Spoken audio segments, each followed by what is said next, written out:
सो hey guys, आज हम पढ़ेंगे एटॉमिक ऑर्बिटल क्या होता है। तो हमारा क्वेश्चन है what is atomic orbital. Atomic orbital is the region around the nucleus where the probability of finding an electron is maximum. Atomic orbital एक ऐसा रीजन होता है या एक ऐसा एरिया होता है अराउंड द न्यूक्लियस। न्यूक्लियस मान लो हमारे क्या है, न्यूक्लियस, ठीक है। अब न्यूक्लियस के आजू बाजू एक ऐसा रीजन हम देखेंगे जहां पे इलेक्ट्रॉन पाए जाने की संभावना सबसे ज्यादा होती है, ठीक है।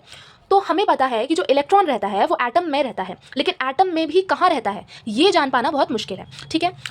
तो देखो एटम है, एटम के अंदर हमें सब शेल देखने को मिलेगा, सॉरी शेल देखने को मिलेगा, देन शेल के बाद सब शेल देखने को मिलेगा, देन शेल के अंदर भी हम ऑर्बिटल्स पाते हैं जिसमें इलेक्ट्रॉन्स मिलते हैं, और उसमें भी हमें इलेक्ट्रॉन्स की पोजीशन फिक्स नहीं रहती है, बस ये रहता है कि हाँ यहाँ पे इलेक्ट्रॉन मिलेगा, ठीक है, मिल सकता है, ये वाली सिचुएशन रहती है कि हाँ भाई यहाँ पे इलेक्ट्रॉन मिल सकता है, या ये बोल सकते हैं कि probability of finding an electron is maximum, कि यहाँ पे इलेक्ट्रॉन पाए जाने की संभावना सबसे ज्यादा है, उसी को हम एटॉमिक ऑर्बिटल कहते हैं। तो एटॉमिक ऑर्बिटल क्या हुआ, एटॉमिक ऑर्बिटल न्यूक्लियस के आजू बाजू वाला कुछ ऐसा रीजन होता है जिसे हम ऑर्बिटल्स कहते हैं बेसिकली, और वो ऑर्बिटल्स में इलेक्ट्रॉन पाए जाने की संभावना सबसे ज्यादा होती है, ठीक है।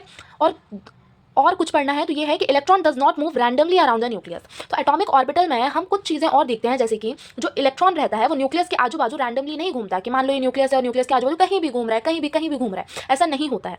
इलेक्ट्रॉन जो रहता है वो न्यूक्लियस के आजू बाजू एक स्पेसिफिक रीजन में घूमता है, जिसे हम बेसिकली क्या कहते हैं, ऑर्बिटल कहते हैं, ठीक है, जिसे हम ऑर्बिटल कहते हैं।